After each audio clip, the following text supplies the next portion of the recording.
దేవునికి స్తోత్రములు. మీ అందరికీ నా వందనములు. బాగున్నారా?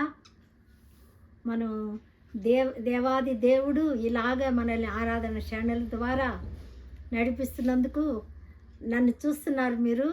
కొంతమంది ఫోన్లు చేస్తుంటున్నారు. చాలా సంతోషము. మరి అలవాటుగా నిజంగానే ఫోన్లు చేసి మాట్లాడుతూ ఉంటాము. స్నేహితులైపోయినాము. ఐజాక్ బ్రదర్ హైదరాబాద్లో కూడా ఆ బ్రదర్ కూడా చేస్తూనే ఉంటారు. చాలా ఆనందం, సంతోషము. ఇంకా చాలామంది పేర్లు ఉన్నారు, వాళ్ళని చెప్పలేము కదా. సరే, దేవునికి స్తోత్రం. మీరందరూ సత్కరించి ప్రార్థన చేస్తున్నందుకు కూడా మీకు వందనాలు. దేవాది దేవుని పేరిట వందనాలు చెల్లించుకుంటున్నాను. దేవుడు మిమ్మల్ని ఆశీర్వదించును గాక.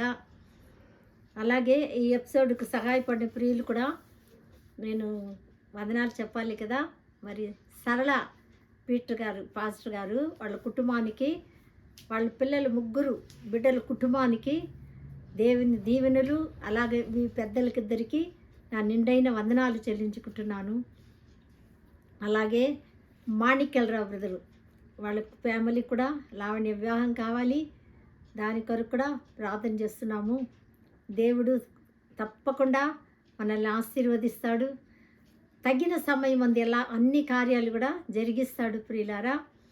మరి అదేవిధంగా డాక్టర్ నీతి రమేష్ గారు, వాళ్ళ బిడ్డలు,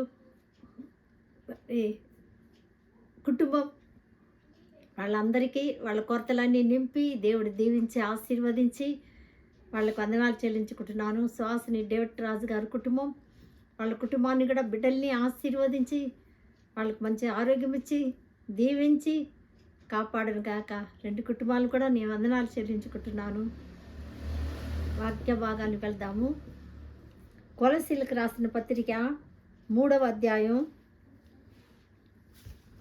మొదటి 4 వచనాలు. సరే, మొదటి వచనం మాత్రము చదువుకుందాము.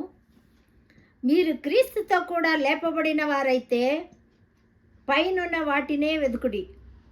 చాలు, ప్రార్థన చేసుకుందాం.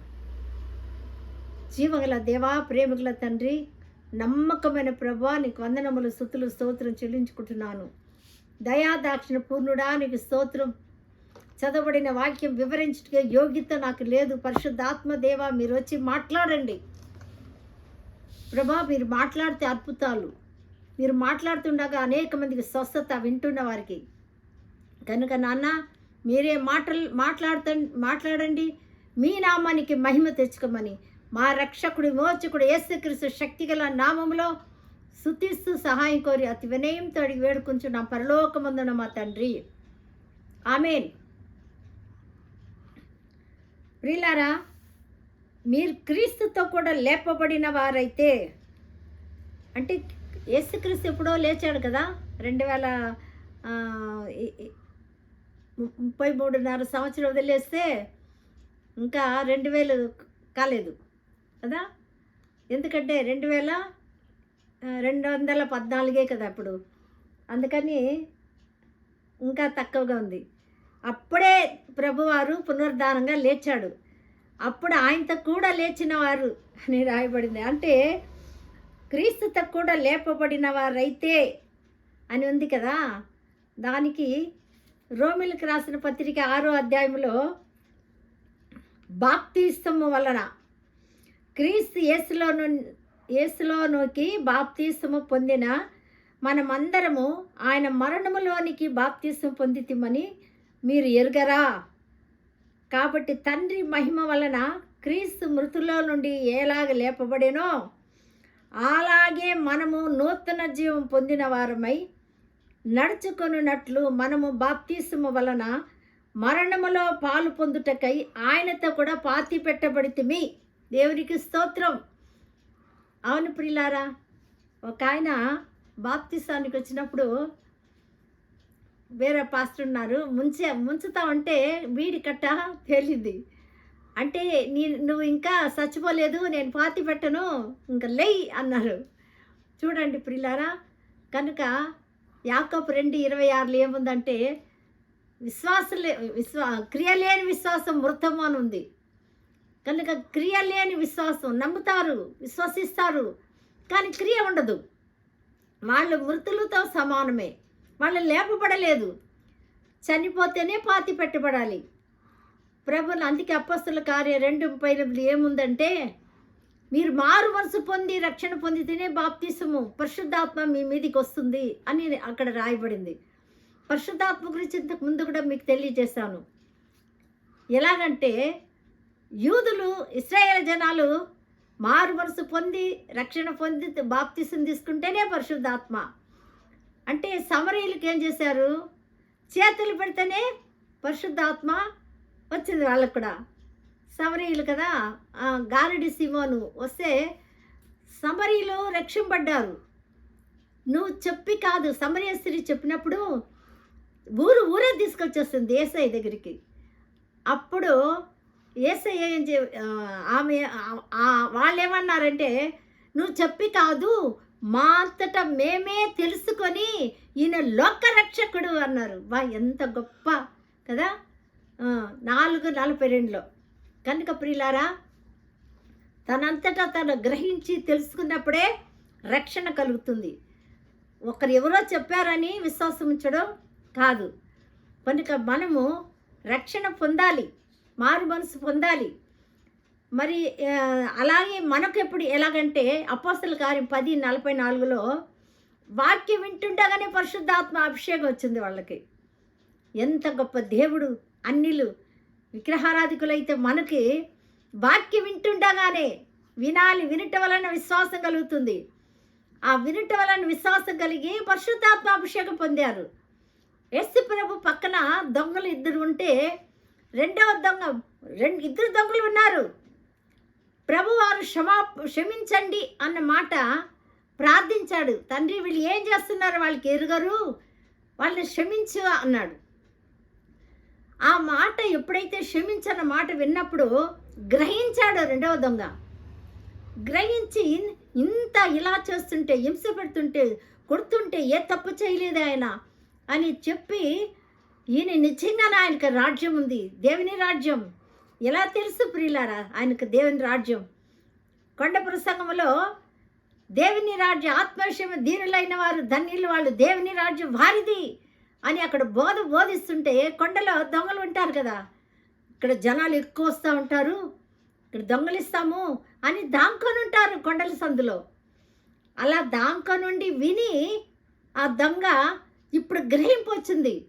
క్షమించి మనసు ఇంత గొప్పగా అలాగా 5 రొట్లు 2 రొట్లు 2 చేపలు 5 రొట్లు 5,000 మందికి పంచాడు కదా. మరి ఇలాంటి ఆయనే కదా దేవుని రాజ్యం తీసుకొస్తాడు. ఆ రాజ్యానికి మనం వెళ్ళాలని వెంటనే మొదటి దొంగను ఏం చెప్పాడంటే ఒక మాట చెప్పాడు, ఇది మనకి న్యాయమే, శ్రమ, కష్టము, వేదన, కన్నీళ్ళు, శోధన న్యాయమే, మనం చేసే పాపానికి శిక్ష, ఇది న్యాయమే అని అన్నాడు ప్రియులారా. అని వెంటనే ఏం చెప్పాడంటే, ఆయన పరిశుద్ధుడు, ఏ పాపం చేయలేదు అని చెప్పి 3వదిగా, తండ్రి నీ వచ్చేటప్పుడు నీ రాజ్యంతో కూడా నన్ను జ్ఞాపకం చేసుకున్నాడు. వెంటనే యేసయ్య ఒక మాట పలికాడు, నేడే నాతో కూడా ఉంటావని, నాతో దేవుని రాజ్యంలో నాతో కూడా ఉంటావని నేడే చెప్పుచున్నాను అన్నాడు. అంతే, నేడే చెప్పుచున్నాను అంటే ఎంత చక్కగా గజ దొంగ, భయంకర దొంగలు, అంతకులు మారిపోయాడు. యేసయ్య రక్షణ, దేవుని రాజ్యాన్ని సంపాదించుకున్నాడు, దేవుని రాజ్యాన్ని సంపాదించుకున్నాడు ప్రియులారా. కనుక దేవుని రాజ్యములో మనం ఉండాలంటే మారు మనసు పొందాలి. ఒకే ఒక మాట విని రక్షణ పొందాలి. మారు మనసు, పశ్చాత్తాపడాలి ప్రియులారా. అవును, నేను పాపే, నాలో తప్పు ఉంది, నాలో కీడు ఉంది, అందుకే ఈ శోధన, అందుకే ఈ శ్రమ, అందుకే ఈ కష్టం, అందుకే ఈ దుఃఖం, అందుకే ఈ వేదన అని మనం తెలుసుకోవాలి ప్రియులారా. ఎవరైతే తెలుసుకుంటారో వాళ్ళు తప్పకుండా మారు మనసు పొంది నిత్య రాజ్యాన్ని సంపాదించుకుంటారు. అలాగ మారు మనసు పొంది పశ్చాత్తాప పడిన వారే బాప్తీసం తీసుకోవాలి. బొట్టు మరి నిజంగానే తల్లి గర్భంలో ఉండి ప్రసవ వేదన పడి బిడ్డ పుడితే కదా, బొడ్డు కట్ చేస్తే కదా స్నానం చేపిస్తారు. అలాగ లోకం నుంచి, లోక మర్యాద నుండి మనం విడుదల పొందాలి. పాత జీవితాన్ని విడిచిపెట్టాలి. పాతది అబద్ధం విడిచిపెట్టాలి, పరిశుద్ధంగా జీవించాలి. కనుక ప్రియులారా, రోమాలు అదే రాయబడింది, ఆయనతో కూడా పాతి పెట్టబడితిమి, మరి ఆయన మరణం యొక్క సాదృశ్యము మందు ఆయనతో ఐక్యము గలవారమైన ఎడల ఆయన పునరుద్ధానము యొక్క సాదృశ్యమందు ఆయనతో ఐక్యము గలవారమై ఉందుము. చూడండి ఎంత చక్కగా 8వ వచనం, మనము క్రీస్తుతో కూడా చనిపోయాను ఎడల మృతుల నుండి లేచిన క్రీస్తు ఇక చనిపోడనియు మరణమునకు ఇక ఆయన మీద ప్రభుత్వం లేదని ఎరిగి ఆయనతో కూడా జీవించుచున్నామని నమ్మాలి. గారేషాల స్తోత్రం. నిజమే. అప్పుడు ప్రియులారా, ఆయన మరణము రుచి చూచి మరి ఎన్నడూ లేకుండా మరణాన్ని మిరికి వేశాడు. యెషయా గ్రంథం 25:8 ఉంది. మరి ఎన్నడూ లేకుండా మరణాన్ని మృంగి వేశాడు ప్రభువారు. మృత్యుగా పునరుద్ధానంగా లేచాడు. అలా నువ్వు లేపబడి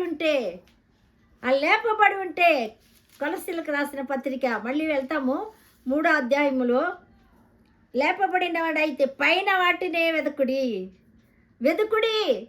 వెదకాలి. మనం ఏం వెదకాలి ప్రియులారా? మత్తయి 6:33 ఉంది, మొదట నా నీతి నా రాజ్యమును వెతుకు, మిగతావన్నీ నీకు ఇస్తాను. థ్యాంక్ యూ లార్డ్ జీసస్, స్తోత్రం. మిగతావన్నీ నీకు ఇస్తాను. అవును ప్రియులారా, మొదట ఆయన నీతి, ఆయన రాజ్యమును మనం వెతికితే మిగతావన్నీ ప్రభు ఇస్తాడు.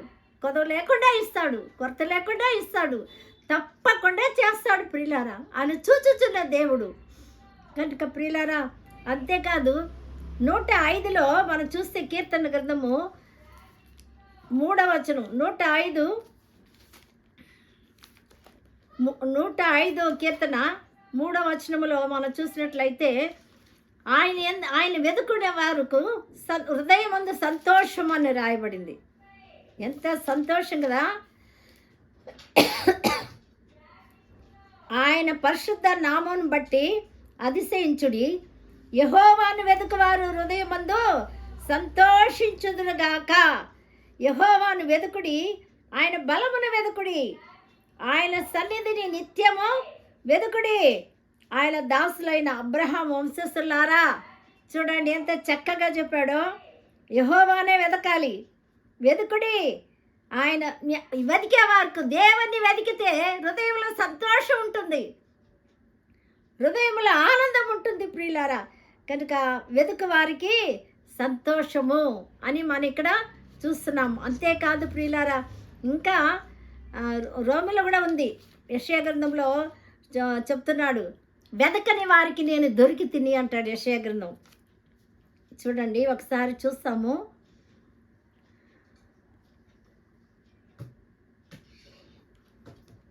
105 అలాగా దేవుని మనం వెతకాలి. వెతికితే ఆనందం, వెతికితే బలం, వెతికిన వారికి హృదయమందు సంతోషము కలుగుతుంది. అందుకే పై వాటిని వెతకండి. ఎవరున్నారు? కుడిపార్శ్వమందు యేసుక్రీస్తు కూర్చొని ఉన్నాడు.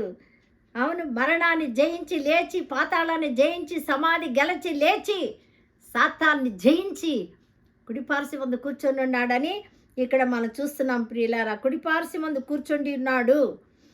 పైనున్న వాటి మీద కానీ భూ సంబంధం వాటి మీద మనసు పెట్టుకొనకుడి. అంటే వెదకుడి, మనసు పెట్టుకొనకుడి. ఒకటి వెతకాలి, రెండోది మనసు పెట్టుకోవాలా. మనసులో భూ సంబంధమైన వాటి మీద మనసు పెట్టుకొనకుడి. ఇది కొనకుడి.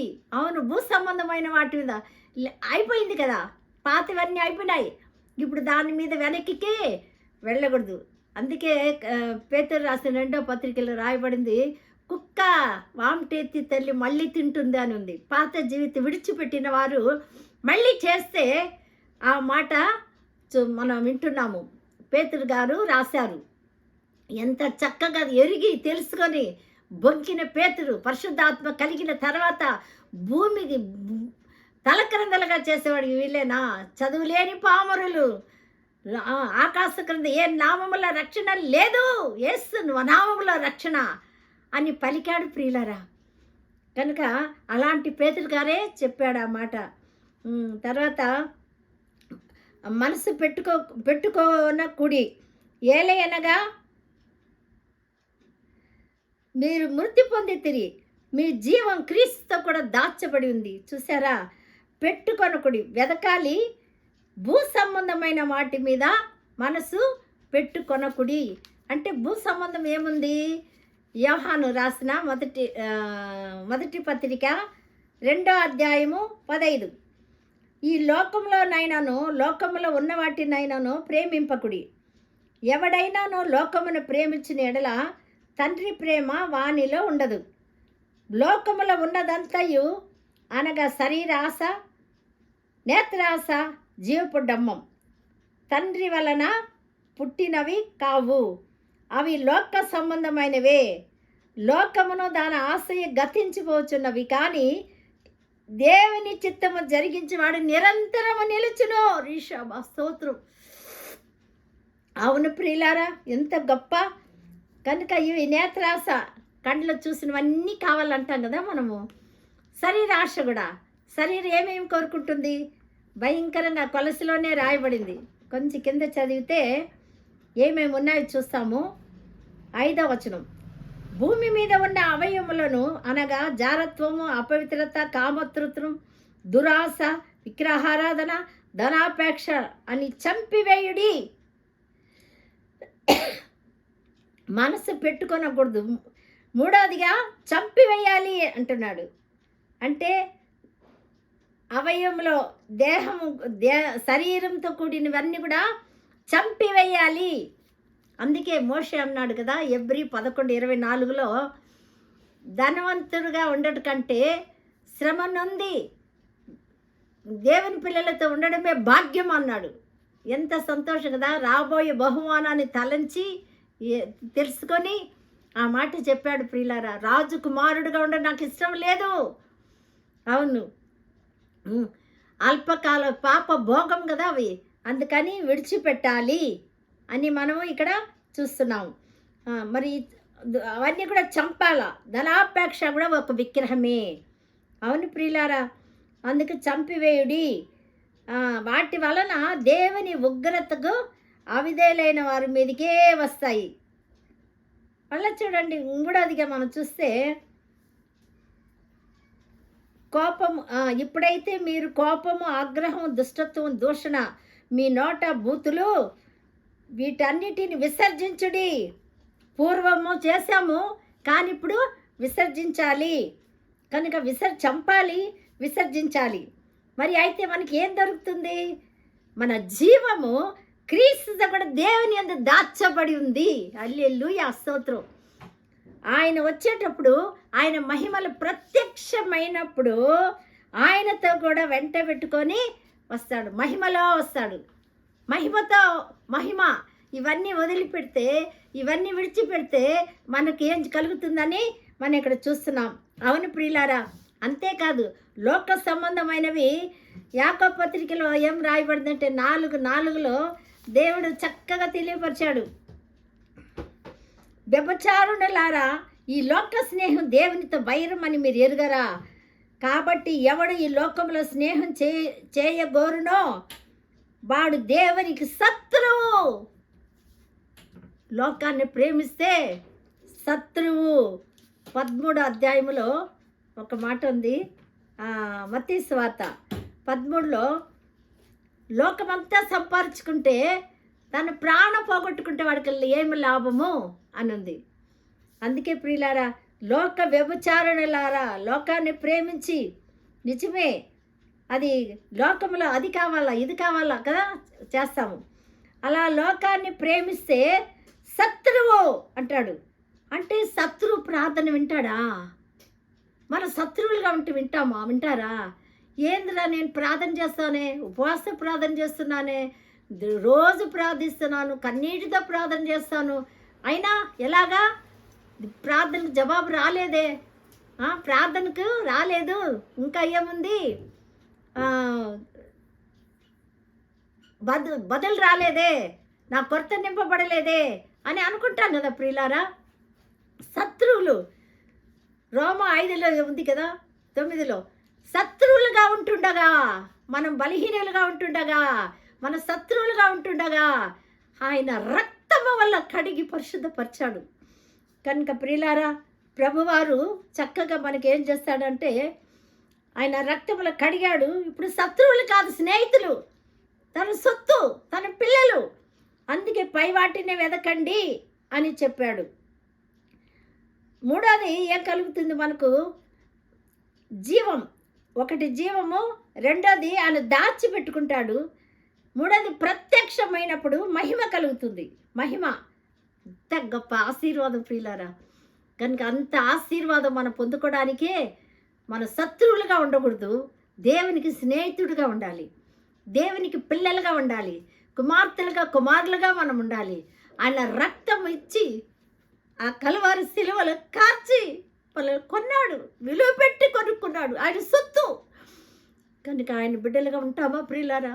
ఆ నిత్య రాజ్యానికి వెళ్ళుటకు ఆయన నీతిగా, ఆయన రక్తములనే నీతిమంతులుగా తీరుస్తాడు. ఆయన ఎందుకు విశ్వాసం ఉంచిన ద్వారా నీతిమంతులుగా తీరుస్తాడు. నీతిమంతుడు ఒక్కడూ లేడు, ఎవరు లేరు.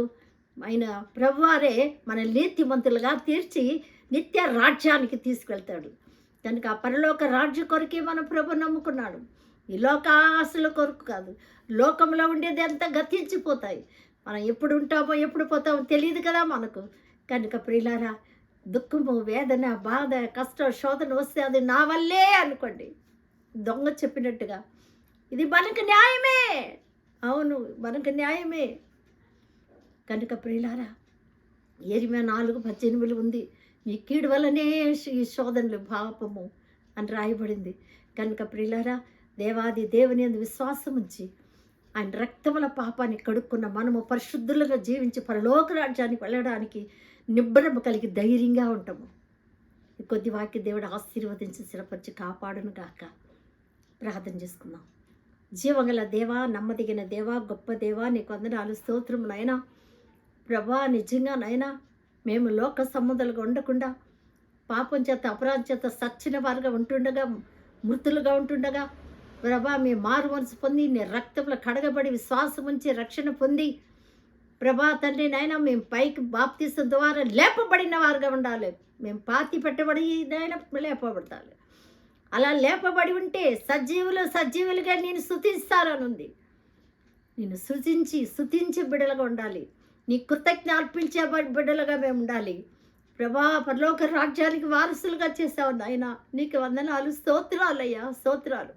స్పాన్సర్ చేసిన కుటుంబాలని ఆశీర్వదించండి ప్రభా. కుటుంబంలో ఉన్న కొరతలన్నీ నింపండి, అవసరాలు తీర్చండి, అక్కర్లు తీర్చండి, స్వస్థపరచండి ప్రభా. స్తోత్రం.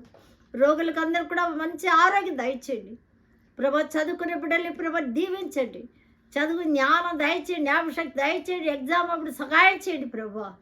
పరిశుద్ధుడా, మంచి ఉద్యోగం దయచేయండి. అలాగే వివాహం కాకుండా యవ్వన పిల్లల్ని జ్ఞాపకం చేసుకోండి, గర్భఫలం దయచేయండి ప్రభా. నాయనా తల్లి, వివాహం జరిగి కూడా గర్భఫలం లేకుండా ఉన్న ప్రియుల్ని నేను జ్ఞాపకం చేసుకోండి అయ్యా. నీకు స్తుతి స్తోత్రాలు వందనాలు చెల్లించుకుంటున్నాను. కరుణామయుడా, కనికరగల ప్రభా, గర్భిణి సుఖప్రసవం దయచేయండి ప్రభా. నాయన, రక్షణ లేని వారికి రక్షణ దయచేయండి, అప్పుల బాధలు తీర్చివేయండి, కోర్టు సమస్యలు న్యాయం చేయండి. న్యాయాధిపతి మీరు ఒక్కడే ప్రభా. రావాల్సిన ధనం రావాలి, సహాయం చేయండి అయ్యా. క్లినికల్ని కూడా దీవించి ఆశీర్వదించండి. ప్రతి ఒక్కరిని జ్ఞాపకం చేసుకోండి ప్రభువా. నమ్మదగిన దేవా, ఈసా ఎవరెవరికి రావాలో వాళ్ళకి ఇప్పించండి. అద్భుతం చేయండి అయినా, అద్భుతం చేయండి, గొప్ప కార్యం చేయండి. దూర దేశంలోని బిడ్డలు కూడా ఆశీర్వించి జన్మదిన వాద్యాలు చేసుకున్న బిడ్డలు దీవించండి ప్రభా.